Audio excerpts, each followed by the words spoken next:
आज से 50 साल पहले अफ्रीका में 4.5 लाख शेर होते थे और आज सिर्फ 40,000 रह गए।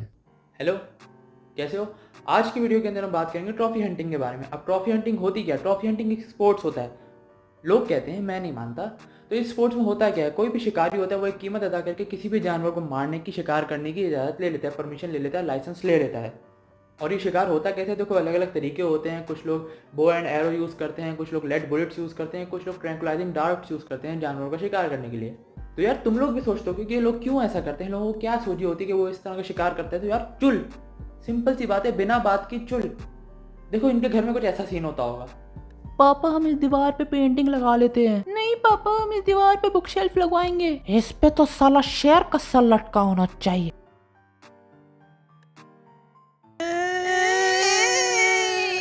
तो यार अगर सादा अल्फाज में तो बताऊं तो एक बहुत सीधी सी बात है कि कुछ लोगों को मज़ा आता है जानवरों को मारने में, उनको प्राइड फील होता है, उनको महसूस होता है कि वो बहुत ताकतवर हैं और वो सुपीरियर हैं।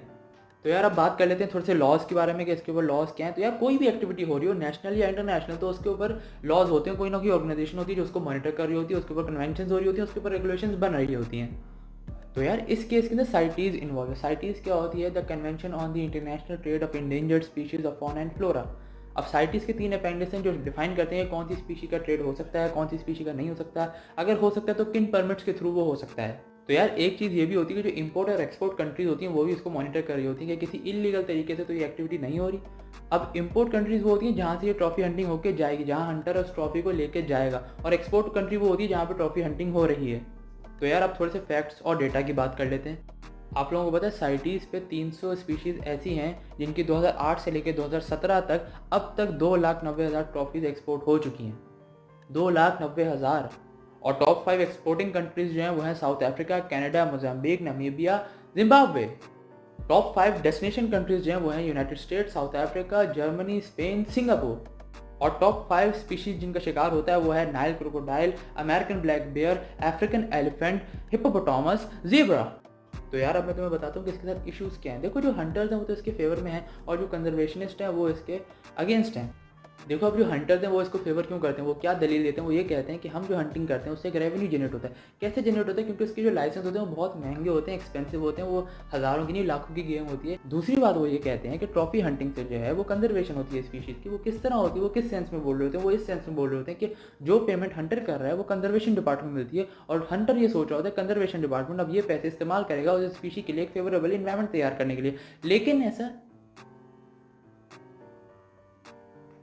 तीसरी जस्टिफिकेशन वो ये देते हैं कि यार हम लोग जो है वो कमज़ोर जानवर की शिकार करते हैं, हम हेल्दी जानवर को शिकार नहीं करेंगे। अगर 4 शेर जा रहे हैं उसमें जो सबसे कमज़ोर वाला होगा हम उसका शिकार करेंगे, हम सबसे हेल्दी वाले का नहीं करेंगे।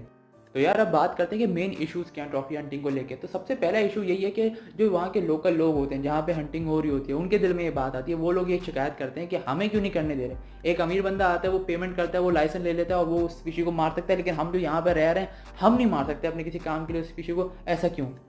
भाई समझ के बोल रहा हूँ यार, बुरा लगता है भाई, आप लोग भी जानते हो यार।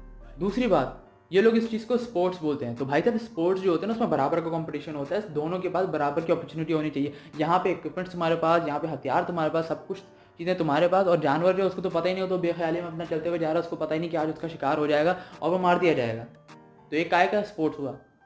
तीसरा इशू ये आता है कि अगर तुमने किसी फीमेल इंडिविजुअल को मार दिया तो उससे क्या नुकसान होंगे। उससे बहुत ज़्यादा नुकसान होते हैं। इसकी मैं एक एग्जांपल देता हूँ। देखो, जो फीमेल एलिफेंट होती है वो क्या करती है? अगर तुमने किसी फीमेल एलिफेंट को मार दिया तो उसके पूरे ग्रुप की तुमने बजा दी। किस तरह बजा दी? क्योंकि जो फीमेल एलिफेंट होती है उसको पता होता है कि जंगल के अंदर कहाँ पर पानी और खाना मैसर होगा, कहाँ पर ये चीज़ें मिलेंगी। अगर वही नहीं होगी तो उसके पूरे ग्रुप की। और ये बातें मैं नहीं कह रहा हूँ, ये बातें नेशनल ज्योग्राफिक की रिपोर्ट्स में है।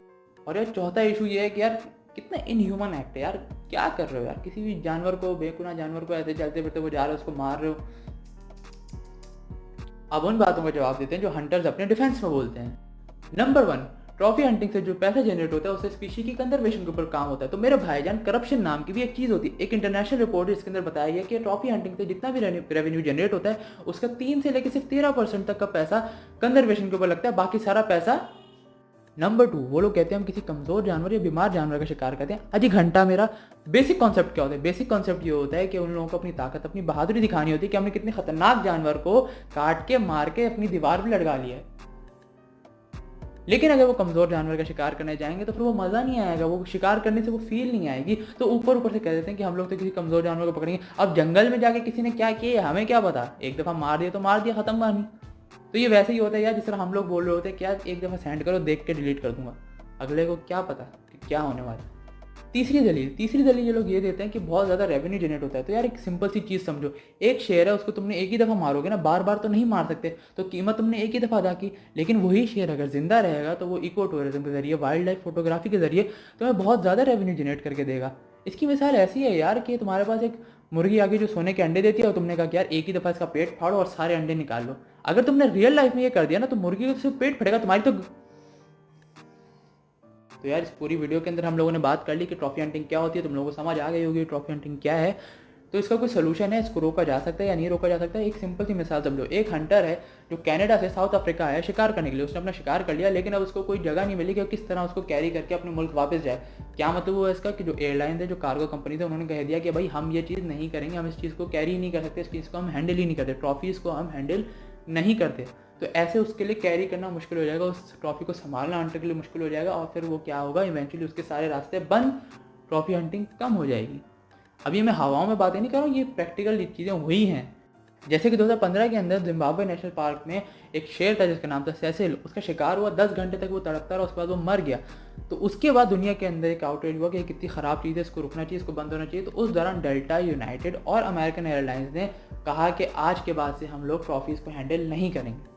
तो ये एक स्टेप उन्होंने लिया और उनके साथ काफ़ी सारी कंपनीज ने ये स्टेप लिया। तो इसी चीज़ को अगर हम प्रमोट करें, इसी तरह दुनिया भर की कंपनीज इस चीज़ को बैन कर दें कि हम ट्रॉफीज़ को हैंडल ही नहीं करेंगे, तो रुक जाएगी ये चीज़। तो यार इस वीडियो के अंदर तो मैंने तुम्हें ट्रॉफी हंटिंग के बिल्कुल बेसिक्स बताएं कि वो क्या होती है, दुनिया भर में इसके हवाले से क्या हो रहा है। अगली वीडियो में मैं तुम्हें पाकिस्तान के हवाले से बताऊंगा कि पाकिस्तान के अंदर इसके क्या हालात हैं। तो यार आज की वीडियो के लिए इतना काफ़ी है, अगली वीडियो में कुछ और बातें करेंगे। फिलहाल इस वीडियो को लाइक कर देना, चैनल को सब्सक्राइब कर देना और इस वीडियो को शेयर कर देना, और फिर मिलते हैं।